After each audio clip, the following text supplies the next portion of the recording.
Hello, I'm Katie Harrison and this is Stepmum Space, the judgment-free zone where, as always, we'll talk candidly about the fairy tales and the scary tales of stepmum life. So whether you've been a stepmum for years, you're just starting out, or you want to understand the stepmum in your life a little bit better, this is the place for you. My guest today is Anna. Anna is both a stepmum and a biological mum and got in touch with me to share her story about going through the court process. This is something we haven't covered yet on the show, but it is something we'll be talking about more in upcoming episodes. It's really important to say that this is Anna's personal story of her journey and hers alone. We're a podcast about stepmum stories, not legal ones, but we did feel it was important to have this conversation as the court process is one which affects stepmums hugely. Mentally, emotionally, physically, and practically. There's a lot in this conversation and I know you're going to love it. So let's get on with the show. So Anna, thanks for joining me. How are you doing today? Really good, actually. The sun's shining, so I've got the doors of the kitchen open. So no, it's a good day here. Amazing. Thank you so much for getting in touch with me. You've got an interesting but maybe more complex story than other people. Do you want to tell me a little bit about your family? So we are a family of 6. There's me, my husband, and then we classify there's my 2 big boys and my 2 little boys. So my big boys are my stepsons. They are 12 and 8. And then my little boys are 2 and 1. How long have the big boys been in your life? So they were almost 3 and 6 coming 7 when I met them. When you met your stepchildren, how long was it since their parents had separated? So they'd been separated about 9 to 10 months when I met them. We'd been together 4 months roughly when I met them. It was quite quick, and it wasn't this is daddy's girlfriend. It was just I was a friend to start with, and it just built up over time. Yeah, it seems to be the way that most people choose to do it. And how did you get on with them? Brilliant in the beginning.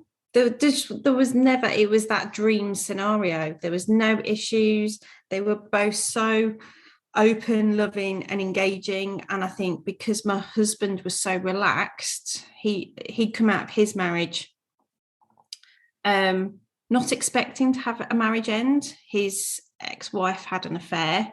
So he had worked on himself before we'd even got together. So he was in a very strong place. And I think the children saw that. And I think because him and I were so comfortable, it was not a drama. It was so fluid in those early days. It was fun. That's the only way I can describe it. Fun, happy and fun for a very long time. 2 good words. And you said it was brilliant in the beginning. And I don't want to ask the question because I sort of want to end on happy and fun. See you for next week's show. What happened? I think through no fault of our own, my husband's ex became quite bitter and resentful. And I think, in all fairness to her, she'd had issues for a long time before I was even on the scene. So I think this goes back a long time. So, and it's taken me a long time to recognise that this is the situation we came into was not my fault. And as my husband and I progressed and we fell pregnant with our first child, we'd moved in together. Every week, every month, there seemed to be another drama and things were escalating came to the point where my husband received court documents citing that he probably wasn't the best father in the world. And our fight began, really, not as in between the parents as such, between my husband and his ex, but actually the court fight. We're 2 years out now, and I look back on it, and actually in that process, it's not necessarily 2 parents at each other. There's a third person, and that is court and the people that take you through that journey and that process. Yeah, because I think a lot of people expect it to be a kind of one day where you turn up, hear a load of stuff and a decision's made. And it's not like that at all. So just take us back a bit. So when your husband received these court documents, was that sort of out of the blue? Absolutely out of the blue. And it starts with, you get a letter for mediation.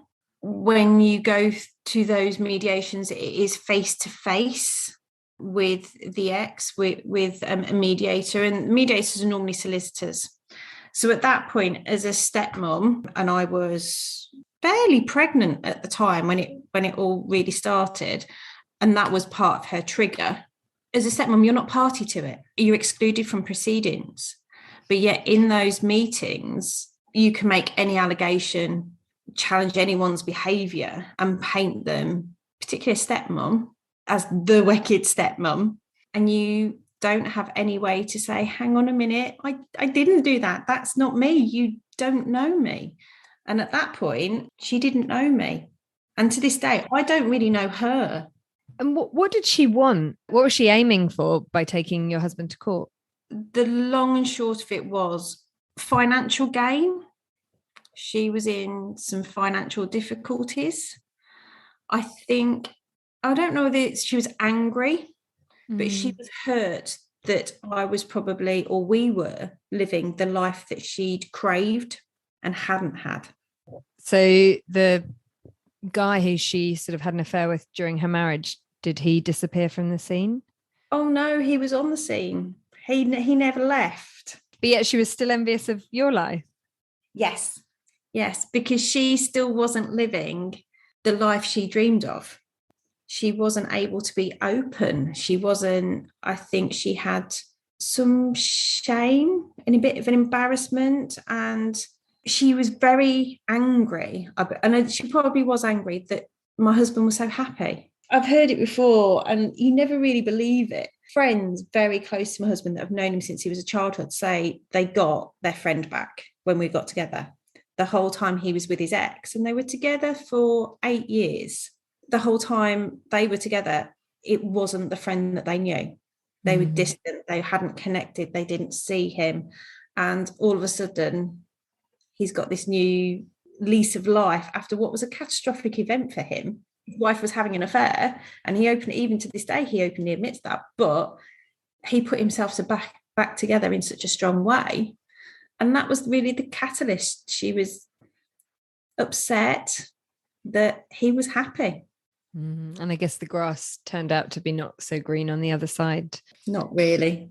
So you talked about how you were sort of set up as being the wicked stepmother. What sort of things were you accused of? So this is where it turns quite nasty and is quite the dark side of the court process, because I didn't know that you can make any accusation about anybody and put it on paper. I thought you had to give evidence. And you don't in family court. So I was accused of hurting the children, and so was my husband, causing emotional distress, bullying, chastising them in an unfit manner, and bad-mouthing her, which, in all honesty, to that point, I hadn't. I can't say that there hasn't, since all this has happened. I don't badmouth her, I don't say a bad word, but I'm very honest.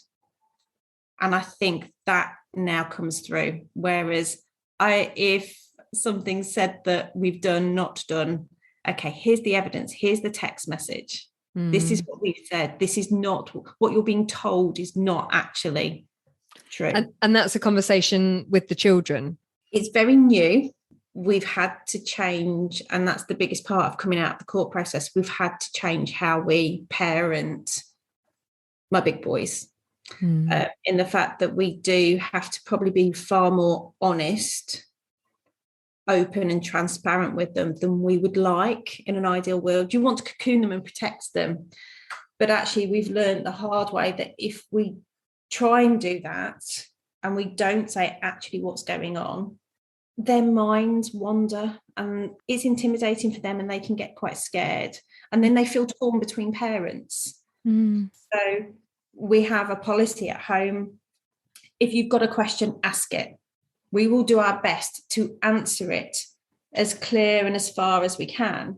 We might be only be able to tell you half, or we might not be able to show you the whole conversation, but we will. And that's still ongoing to today. The 12-year-old is now becoming quite aware of the ongoing friction. And even though, again, we've come through such a dark court experience, once you have that piece of paper from court in your hands, it doesn't stop there. It is always ongoing, because there'll always be one parent that tries to push the boundaries of a court order. So obviously you've received this kind of summons to court, and you've read all of these things about yourself that aren't true. You obviously get to court. Talk us through what happens then. So in the court process, my husband needed to be interviewed. His ex-wife was interviewed. The children were actually interviewed. It was during part of the COVID lockdown. So the children were actually interviewed via Zoom whilst they were with their mum. Oh gosh, that doesn't seem like the most neutral environment. No, not at all. So they were put in a very difficult situation. You have periodically court appearances to go to where social services are looking at the facts of the case, and basically they give an opinion on what they think. Bear in mind, they've interviewed both parents once. They have to then write a report based on an hour's conversation with each parent. And then it was put to a judge over a couple of days. It was back and forth with solicitors. Not everybody has to have a solicitor. We did, because there was some more complexities to our case with regards to healthcare and schooling, which we had great counsel. My husband was very clear, trying to just maintain the 50-50, whereas she was trying to reduce him to an every other weekend dad, which, in the irony of what she'd said about us, it's okay for us to have every other weekend, but not the 50-50, given what you've said. Yeah. Nothing made sense. And we are very grateful that I think the court saw through a lot of the evidence and the documents that were presented in a non-factual way. But again, in all of that, for me, the hardest part was I was actually quizzed by my husband's solicitor, because they are acting on his behalf, not my behalf. Was not party to the proceedings. It really can rattle you to the court. And they were lovely, very gentle, but they've got to do due diligence in their role. Like, did you do this? Did you do that? And the ramifications were at the time quite devastating for me from an emotional point of view, because we then had our child. If what was said on paper had really happened, you would question, well, am I going to lose my own child because of these accusations? The relationship with my husband and I became really strained. We were very honest with each other, and we got through it, but there were some tough conversations. It put our new family dynamic in a difficult situation, and it also made me feel at points that I wanted to take a step back from my big boys. It was through being connected to them I was being drawn into this. And nobody can blame you from that. That's the hardest thing in all of it. It's like these children that you want to do right by, you end up wanting to step away from, because it's so difficult and it has such a negative effect on your own well-being. And they were so little. They were so little. The world was in a difficult place. From a timing point of view, it couldn't have been more challenging. We were still having to do pickups and drop-offs midweek. My husband was having to face his ex-wife. I was having to pick up the children. It became torture to a point, but that was recognised. So now we only have face-to-face contact during school holidays. Pickups and drop-offs are all done through school. So that tough year, very dark year, has actually set us up for probably some positives. So how did the court process end? Where did you end up? So it ended up, my husband managed to retain his 50-50. We got half of all school holidays. Birthdays are split 50-50. Christmas is 50-50. Everything is 50-50 straight down the middle. My husband was delighted to be able to take the children on holiday for 2 weeks over the summer, because that was an ongoing battle. The bit for me that my husband and his team, because you're not party to proceedings as a stepmom, when the truth came out, they were very supportive of protecting me as the stepmom. So we do have it written in our court order that when I'm with the children at an activity, she can't attend. The only way she could is if we actively invite her and we know we can be in a safe space, because there was allegations she made against me. There's been subsequent issues, but it was put in and it was recognised that actually I'm not a bad person, even though I wasn't party to it. Just knowing your husband's got your back. Yeah. When he's had to read some really awful things about me that weren't true, he's made us come through it. I mean, it's such a powerful story. When a dad is in that situation and there are so many conflicting emotions going on, right? Like protect my children, protect my relationship, protect myself as a dad, all these other things. It can go one way or the other. So I'm so pleased to hear that your husband was able to support you in that way. I guess that year of being in court must have thrown up some pretty big conversations for you both. Oh, absolutely. And a lot of it came down to my husband was accused of abusing his ex-wife. So we had to have some real frank conversations about that. Like, have you? And he's like, no, that's not me. It's all lies. And you have to trust your partner, your husband, in those circumstances. Although we hadn't been together as long as they had, I knew in my heart of hearts it wasn't true. And there was so much else in these documents that we were able to evidence as outright lies.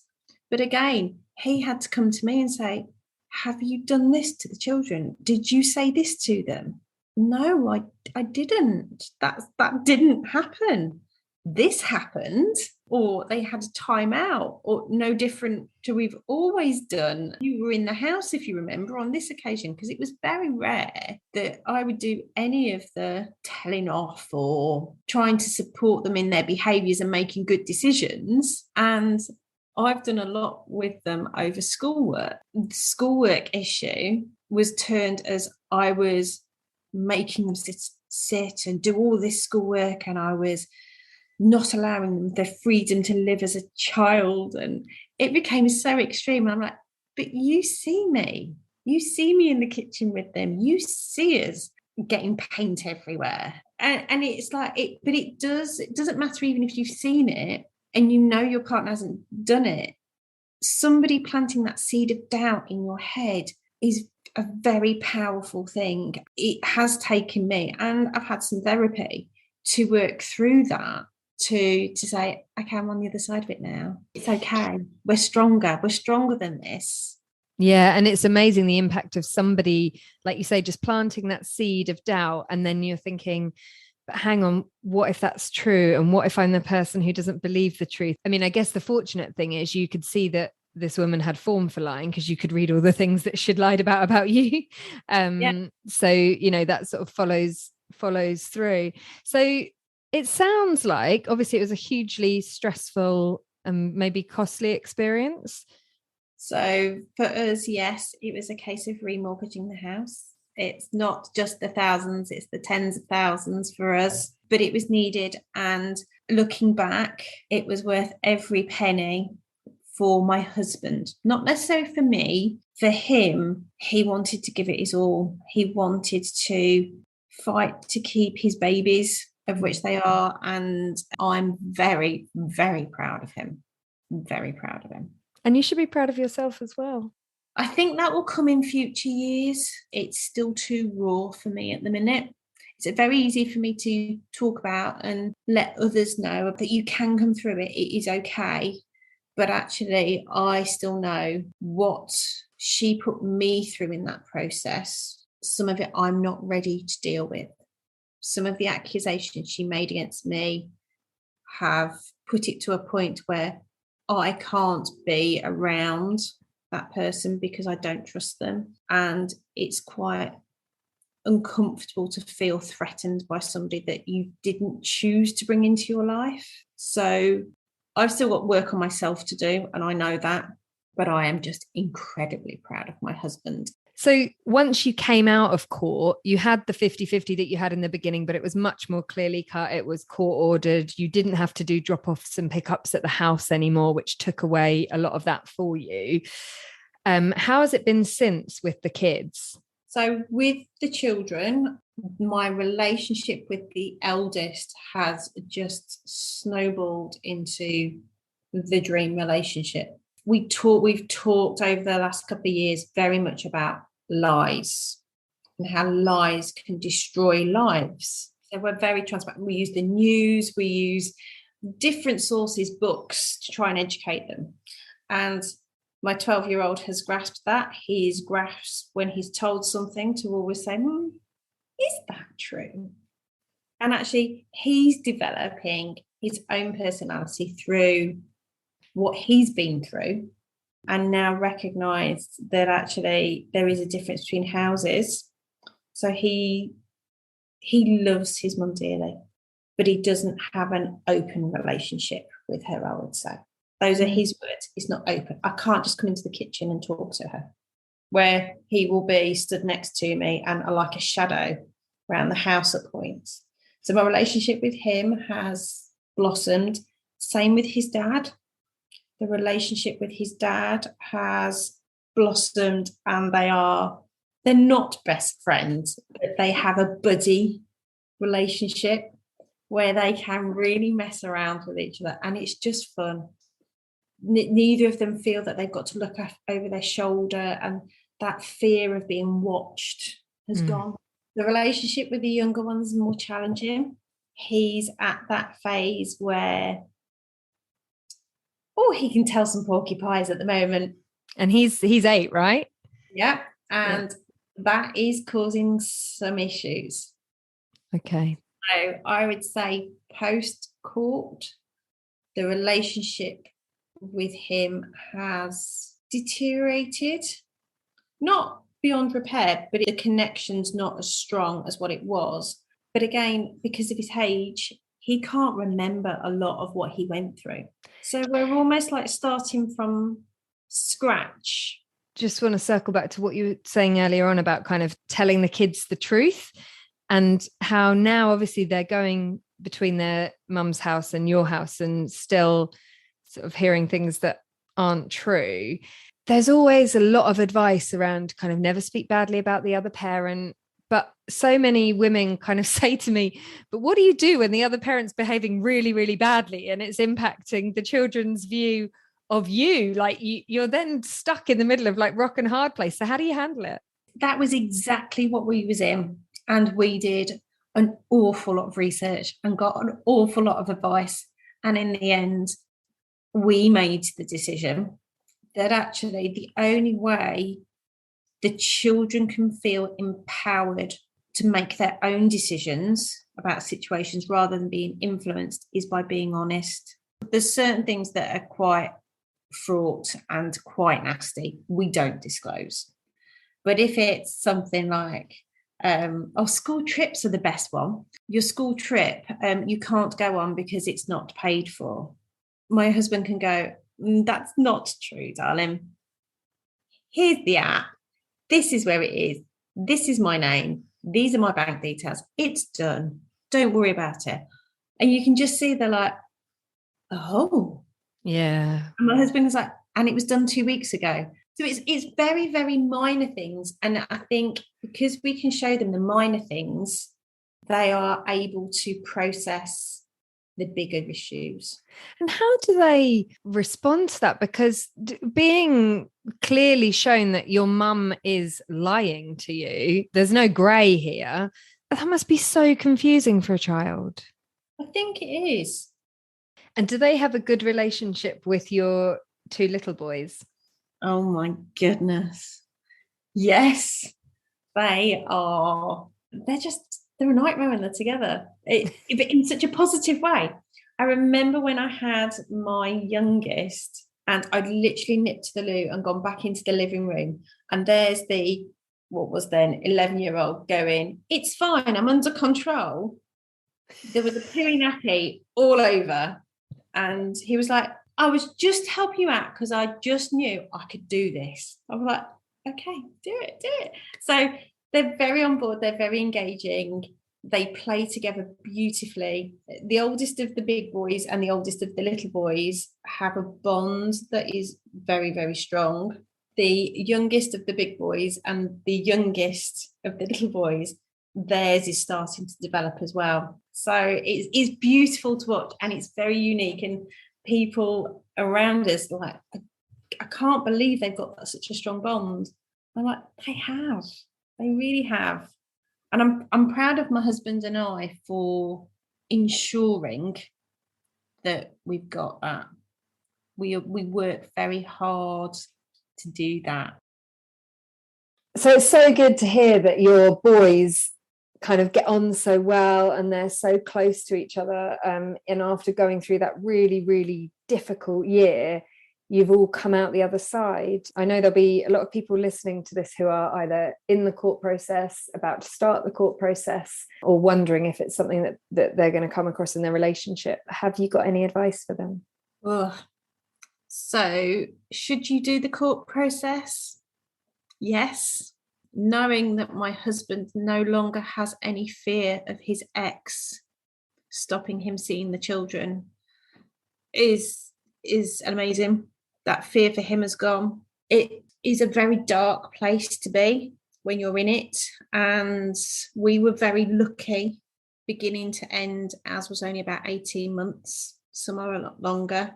The biggest thing you've got to do is hang on to your partner, your husband, wife.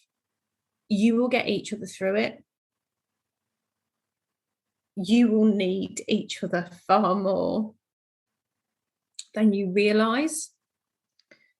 People will try and make you doubt each other's integrity. You were with this person for a reason. And trust your gut, but just hang on to each other with both hands. With regards to the children, it's going to be tough for them. You want to put them in a bubble and protect them, and you will want to do that at all costs. You can't when you're in the court process. But what you can do is, we didn't show them we were hurting and we were upset. We made it as positive an experience for them as we could. They saw we were strong, we were okay. And I think because they saw that, they felt okay. We've come out stronger because we clung to each other. I mean, we were in COVID. You could talk to somebody on the phone, but nobody else was available to hug you when you wanted to cry. So we could only hug each other. That got us through. There's also wine and chocolate and takeaways, and there'll be nights where you've literally spent all day doing court prep or researching or gathering evidence or just trying to think back and racking your brains, driving yourself silly about an incident. Don't put too much pressure on yourself, and tell each other how you're feeling. That communication bit's so important, isn't it? It is, and it's what's got us through. I think we know we've got hurdles to face in the coming years. We already know a couple that we're expecting, but actually by talking about it, we know we can get through anything. It was a very dark, horrible time. It was worth every minute for the security my husband now has, for the life we are able to give the children, all four of them. The precious thing for me is, it's quite emotional. My babies haven't lost their brothers. They have that opportunity to still see them. They have no fear, even though they're too young to understand it. They have no fear that their brothers are not just going to disappear one day. So it's worth it. Do it. Hang on to each other as you're going through it. And, you talked earlier about how you felt really proud of your husband, and then you sort of slightly apologetically said you felt a bit proud of yourself, but it might take a bit longer. But I just think there will be so many people listening to this thinking like, wow, this woman is incredible. Don't underestimate it. Like, congratulations, I guess, because you've put so much into all 5 of these people who are lucky enough to live with you, and I'm a little bit in awe of you, to be honest. Thank you. Thank you so much for getting in touch and sharing your story. I know there'll be lots of people listening who will have taken a lot out of it, so thank you. No, thank you for letting me share.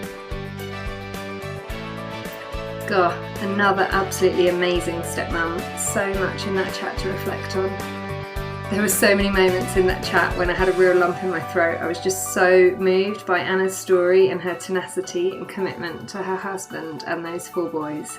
What an inspiration, Anna. Thank you so much for that chat. As always, if you've got a story you want to share, please do get in touch with me. You can contact me via the website or on Instagram at stepmumspace. And if you'd have enjoyed the show, please do rate and review it, as it helps other women find us. Don't forget to subscribe so you never miss an episode. See you next time.